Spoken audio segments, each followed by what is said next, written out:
भाई साहब हमारी मदद करो, वहाँ वो आदमी बेहोश पड़ा है, हमें जल्द से जल्द उसे अस्पताल लेकर जाना होगा, बहुत जरूरी है अस्पताल ले जाना, जल्दी उठो चलो।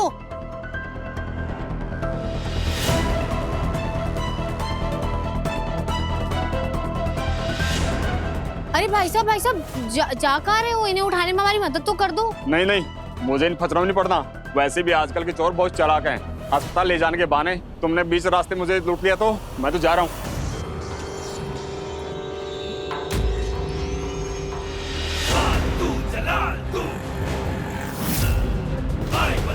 अरे क्या करिए मैडम, हटिए ना, मैंने बोला ना आपकी कोई मदद नहीं कर सकता। हाँ तो मत करो ना मदद, मैं भी बिना मदद लिए यहाँ से हिलने ना वाली हूँ। और इतनी जल्दी और इतना ही शौक पड़ा है तुम्हारे ऊपर से ऑटो लेकर चले जाओ। वैसे भी यहाँ खड़े खड़े कौन सा करोड़पति बन जाओगे, पर हाँ अगर सच के चोर उचक्के आ गए ना तो गरीब जरूर बन जाओगे। अब सोच लो। अच्छा ठीक है, उठाओ उसे। चलो जल्दी।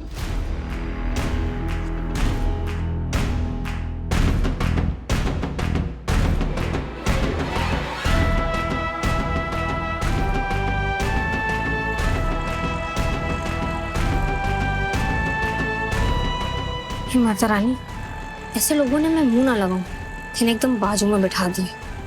अब बस जल्दी से इससे छुटकारा दिलवाओ।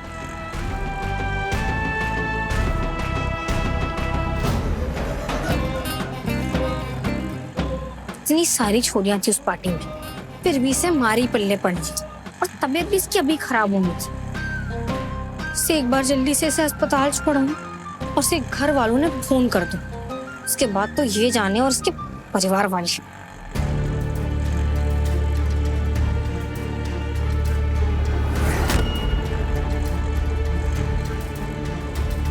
अरे क्या कर रही हो मैडम, संभालो अपने मरीज को, नहीं तो उसको लगेगी और पर्ची मेरी कटेगी। ओ हेलो, हमारा मरीज नहीं।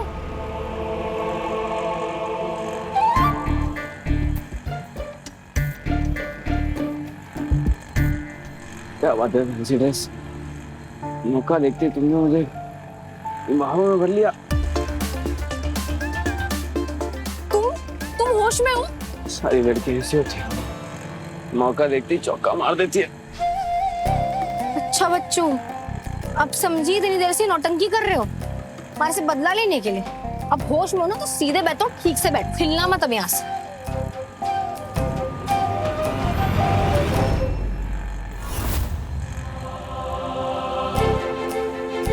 माता रानी, ये सच में बेहोश है, नाटक कर रहा है, कुछ समझ ना आ रहा। हम तो कर रहा है इसे यहीं छोड़कर अपना रास्ता नाप लो, पर अगर इसे ऐसी हालत में कुछ हो गया तो और दुविधा है माता रानी। पार्टी में तब इसकी बातों पर ध्यान मत दो मैडम, नशे में बड़बड़ा रहा है शायद। तुम्हें हो क्या रहा है? तुम ठीक हो ना? भाई साहब जल्दी चलाइए ना, जल्दी अस्पताल पहुंचा दीजिए बस प्लीज।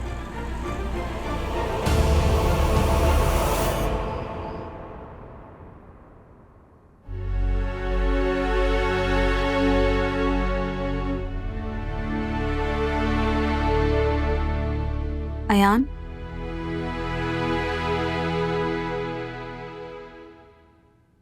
अयान तुमने बहुत देर से कुछ नहीं खाया है, प्लीज थोड़ा सा खाना खा लो।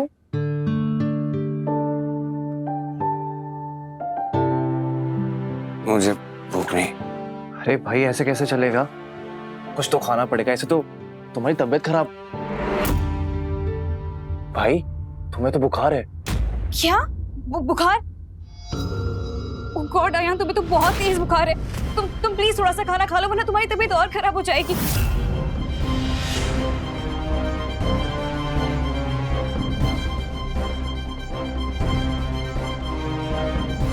सिर्फ तुम ही कहो ना अपने भाई को खाना खाने के लिए, मेरी बात तो अयान सुनेगा नहीं, शायद तुम्हारी बात सुन ले। मैं जब तक डॉक्टर को बुला कर लाती हूँ। नहीं, डॉक्टर को बुलाने की जरूरत नहीं है, थोड़ी देर रेस्ट करूंगा और ठीक हो जाऊंगा। थोड़ा सा खा लो।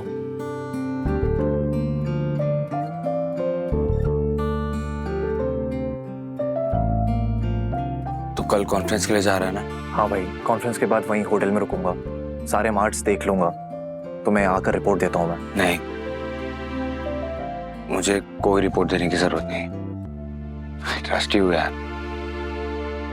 तू जो करेगा एकदम सही करेगा, एंड आई एम सॉरी, मैं बिजनेस के काम में हाथ नहीं बटा पा रहा हूँ यार। आजकल ना दिमाग काम करना बंद हो गया मेरा।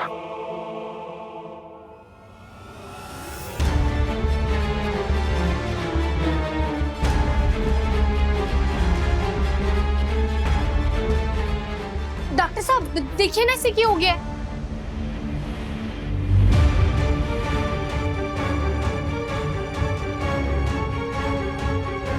इसे सांस लेने में तकलीफ हो रही है। जल्दी ऑक्सीजन मास्क लगा देना और इमरजेंसी रूम में लेके जाइए। जल्दी प्लीज। पर डॉक्टर साहब इसे हुआ कि ये पूरे रास्ते ना ऐसी गहरी गहरी सांसें भर रहा था। देखिए अभी हम टेस्ट करेंगे, कुछ जांच करेंगे, उसके बाद ट्रीटमेंट शुरू कर देंगे। वैसे आप उनकी लगती क्या है, मतलब रिश्तेदार या गर्लफ्रेंड? जी आप एक काम कीजिए, रिसेप्शन पर एक कंसेंट फॉर्म होगा, वो भर दीजिए और कुछ एडवांस पेमेंट भी कर दीजिए। पर डॉक्टर साहब हमारे पास बिल्कुल भी पैसे ना है। मैं तो उसे जानती भी ना हूँ। ये हमारे को रास्ते में पड़ा बेहोश मिला तो मैं उसे यहाँ ले आई। तो फिर इनके घर वालों से कांटेक्ट करना होगा और हॉस्पिटल फॉर्मेलिटीज और बिना पैसे के हम ट्रीटमेंट शुरू नहीं कर सकते। आपको इनके घर वालों के बारे में कुछ पता है? मीन्स उन्होंने कुछ फोन नंबर दिया? जी नहीं डॉक्टर साहब, पर आप इसके फोन में चेक करिए ना, आपको जरूर कुछ मिल जाएगा। और नंबर मिल जाए ना तो इनके घर वालों से बात कर लेना, मैं चलती हूँ। नहीं मैम प्लीज, आप नहीं जा सकती। देखिए हमें भी कुछ हॉस्पिटल के रूल्स और रेगुलेशन फॉलो करने पड़ते हैं और कल को इनकी फैमिली कुछ पूछेगी या फिर हमको ब्लेम करेगी तो, और ऐसे केसेस में पुलिस को भी इन्फॉर्म करना पड़ता है और उन्हें हम क्या बताएंगे? डॉक्टर रस्तोगी जी, आप प्लीज पुलिस को इन्फॉर्म कर देना। ओके सर पुलिस को बताने की क्या जरूरत है? मैंने इंसानियत के नाते इसकी मदद की, अब है डॉक्टर साहब होने के नाते इसका इलाज शुरू करो ना। इन सब में पुलिस का क्या काम है? और फिर इसके घर वालों का नंबर मिल जाए तो उन्हें सब कुछ बता देना। इतना आसान नहीं मैडम, कुछ प्रोटोकॉल्स होते हैं। देखिए मैं पेशेंट का फोन चेक करके देखता हूँ कि उनके घर वालों से कुछ कांटेक्ट होता है या नहीं। और वैसे भी आपको पता है आजकल फोन में कैसे कैसे लॉक आ गए, तो प्लीज आप तब तक वेट कीजिए। माता रानी, ना जाने अब कौन सी मुसीबत में फंसा दिया है तैने। एक मुसीबत खत्म होती नहीं कि दूसरी शुरू हो जाती। आखिर चाहती क्या होते हैं? फिर बापू साहब से तो बात करना ही भूल गई। तुम 8 साहब के घर पर होंगे, पता ना के झेलना पड़ रहा होगा। क्या भाई कैसी बात कर रहे हो तुम? डोंट वरी, तुम रेस्ट करो। तुम्हें ऑफिस से और छुट्टी लेनी है तो ले लो, पर भाई बस एक टाइम लिमिट सेट कर लो, उसके बाद जस्ट मूव ऑन। भाई मैं तुम्हें ना ऐसे रोज मरता हुआ नहीं देख सकता। एक बार तुम पहले भी फालतू के चक्कर में अपनी जिंदगी बर्बाद कर चुके हो, जीना भूल जाते हो तुम। भाई मैं नहीं चाहता कि तुम वापस दुख को चुनो। भाई तुम बहुत इंपॉर्टेंट हो हमारे लिए, हमारे बिजनेस के लिए बहुत जरूरी हो। Thank you. वैसे अयान सिर्फ बिल्कुल सही कह रहा है, तुम्हें फालतू के लिए अपनी लाइफ खराब नहीं करनी चाहिए। और चरण अंकल ने डिवोर्स पेपर्स मंगवा लिए हैं। उन्होंने कहा है कि फालतू जैसे ही उनके घर लौटेगी वो डिवोर्स पेपर्स भेज देंगे।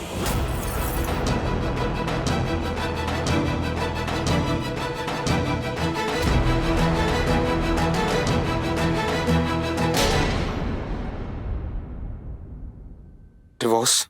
तुमने भी तो डिवोर्स के लिए बोला था भाई। कल ही फालतू और मेरे डिवोर्स के पेपर्स तैयार करवा दे, मैं ही साइन करके दे दूंगा।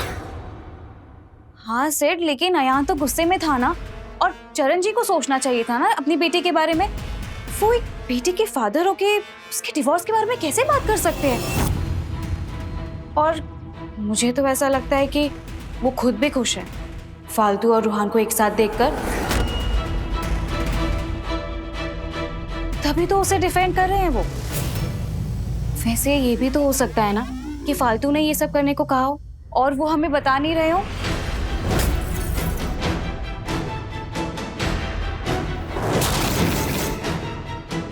हाँ तो ठीक ही तो है, मुझे भी कौन सा उसके साथ रहना है।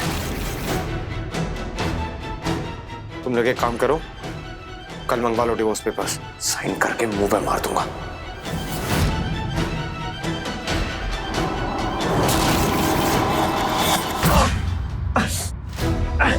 क्या हुआ, ऑक्सीजन मास्क नहीं लगा है? अभी हटाया है सर, इसमें वॉमिटिंग कर दी, उसमें थोड़ा ब्लड भी था। मुझे लगता है ये फूड पॉइजनिंग का केस है सर, मैंने ब्लड सैंपल्स भेज दिए हैं। एक काम करो, क्विक एक इंजेक्शन रेडी करो।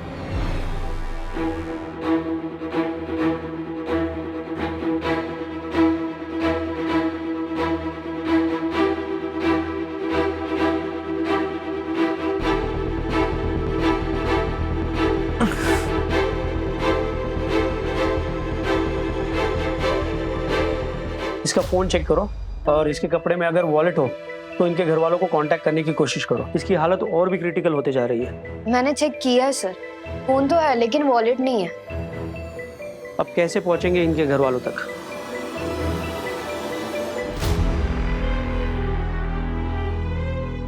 हमें पेशेंट के पास एक फोन मिला है लेकिन वो लॉक है और अब तक पेशेंट होश में भी नहीं आया है कि हम उनसे फोन खुलवा ले या फिर नंबर पूछ ले। अब पुलिस आएगी तो ही कुछ पता चल पाएगा। और डॉक्टर साहब इसका इलाज? देखिए, हमने बेसिक ट्रीटमेंट शुरू कर दी है लेकिन बिना पैसे के हम आगे की ट्रीटमेंट नहीं कर सकते। समझने की कोशिश कीजिए, हमें भी ऊपर जवाब देना पड़ता है। उसकी हालत थोड़ी क्रिटिकल है और हमें जल्द से जल्द इलाज करना होगा। पर डॉक्टर साहब इसमें मैं क्या कर सकती हूँ? अगर हमारे पास पैसे होते ना तो मैं सच में मदद कर देती, पर अब आपने पुलिस को बुला लिया है तो उन्हें उनका काम करने देते हैं। और हाँ, एक और बात, जहाँ हमारे को ये मिला था ना, वहाँ एक बहुत बड़ी पार्टी चल रही थी। इससे तो ये साफ होता है कि ये कोई ऐसे वैसे घर से ना है। तो चाहे निश्चिंत होकर इसका इलाज शुरू कर दो, थारे को पैसे मिल जाएंगे।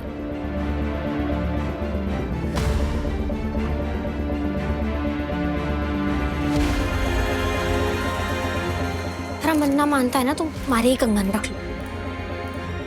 पर आपने तो कहा था कि आप उन्हें पहचानती नहीं है। फिर? हाँ, नहीं जानती और ऐसे लोगों को जानना भी ना चाहती। और उसके लिए मैं किसी को यूं मरने के लिए तो ना छोड़ सकती ना। तो एक काम करो, मारे ही कंगन रख लो और इसका इलाज शुरू कर दो। अगर मारे रहते हुए इसके परिवार वाले मिले तो वापस कर देना। नहीं, आप इसे रहने दीजिए, हम इलाज शुरू कर देते हैं। और वैसे भी पुलिस आ ही रही है। बहुत बहुत धन्यवाद थारा।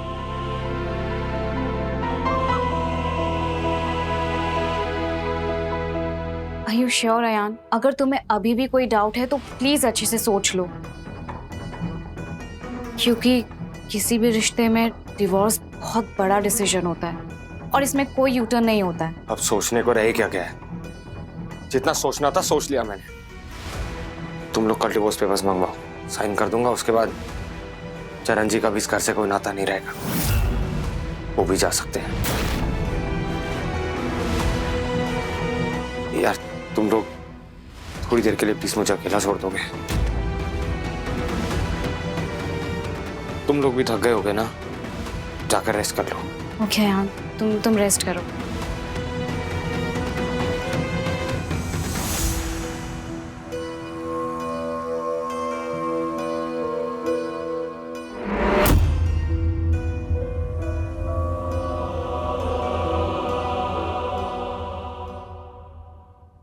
यार भाई को इस हालत में देख के ना मेरा कॉन्फ्रेंस में जाने का मन नहीं कर रहा है। डोंट वरी सेठ, मैं हूं ना यहाँ, मैं अयान का ध्यान रखूंगी। अब दोस्ती की है तो निभानी तो पड़ेगी ना, और अयान के लिए तो मैं अपनी जान भी दे दी। जेठ जो है, अब फैमिली के लिए इतना तो करना पड़ता है ना। अच्छा सिर्फ तुम जाओ अभी और रेस्ट करो, कल सुबह तुम्हें जल्दी भी निकलना है। मैं नीचे जाकर आती हूँ। Good night. Good night. कल से मेरे अच्छे दिन शुरू। तुम यहाँ से जाओगे तभी तो मुझे अयान के करीब आने का मौका मिलेगा।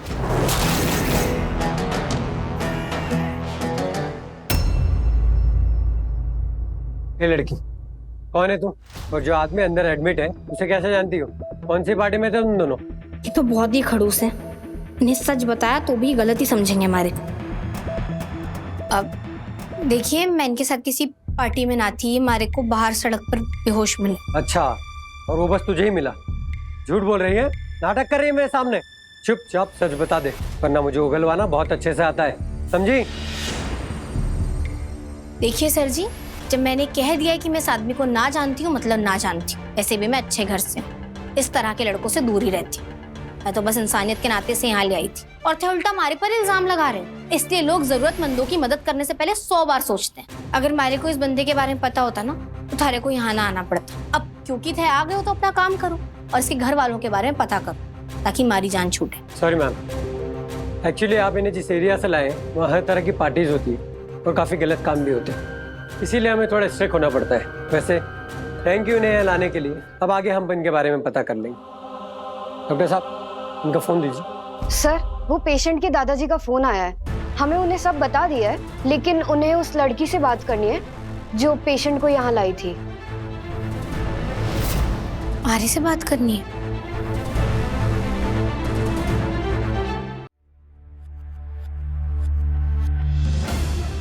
अब हेलो दादाजी 15 मिनट बाद बात कर लीजिएगा। अरे हमारा पोता हॉस्पिटल में और बाद में बात करने की बोल रहे हैं आप, चुप रहिए आप। हेलो बिटिया, आप लाई ना नील को हॉस्पिटल? कहाँ मिला आपसे? वो ठीक तो है ना? जी डॉक्टर साहब ने ना उनकी जांच की है, शायद उन्हें वो फूड पॉइजनिंग हो गया। हाँ बिटिया, आप मिली कैसे नील से? पहले से जानती हैं? ना मैं तो आज पहली बार खुद मिली थी। वो दरअसल हुआ ये कि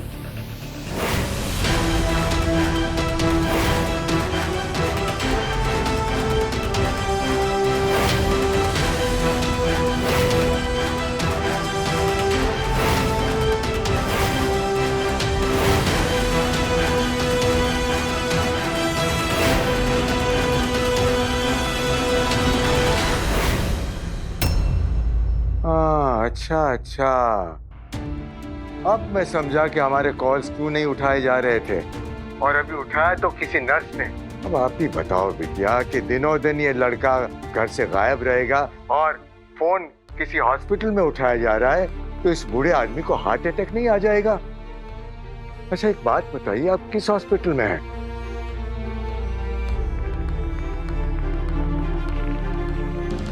जी वो हम नासिक के ना ट्रीटमेंट अस्पताल में। बस जल्दी से यहाँ आ जाओ। डॉक्टर साहब ना इलाज के लिए पैसे मांग रहे हो, हमारे पास तो फूटी कौड़ी ना है। अब मैं उन्हें ऐसी हालत में सड़क पर तो ना छोड़ सकती थी ना, इसलिए इंसानियत के नाते मैं उन्हें यहाँ ले आई।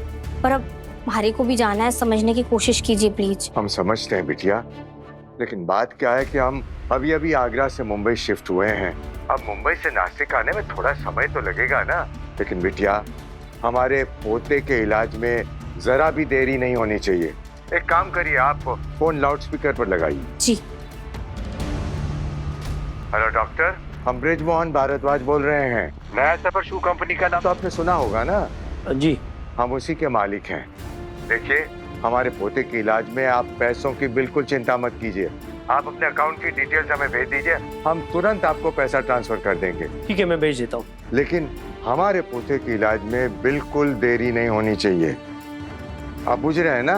पोता ऐसा जिसकी बदतमीजी की कोई हद ही ना है, और दादाजी तो इतने प्यारे हैं कि उसके ऐसे करने के बाद भी उसकी चिंता में सूखे जा रहे हैं। हम भी जल्द से जल्द वहाँ पहुँचने की कोशिश करते हैं। उसके बीच अगर बिटिया को वहाँ से जाना हो तो उसे रोकिएगा मत। बिटिया, एक छोटा सा एहसान और कर दो हम पर। जब तक हमारे पोते का इलाज शुरू नहीं हो जाता ना, तब तक आप वहाँ से मत निकलिएगा, ठीक है? जी आप बिल्कुल चिंता मत करो, मैं यही हूँ।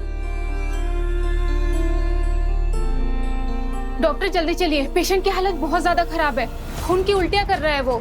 शायद उसने 4-5 ड्रिंक मिक्स करके पी है, इसलिए ये सब हो रहा है। उसके पेट में अल्सर हुआ है शायद। चलिए। हे माता रानी, बस इसके दादाजी के आने तक सब संभाल लो।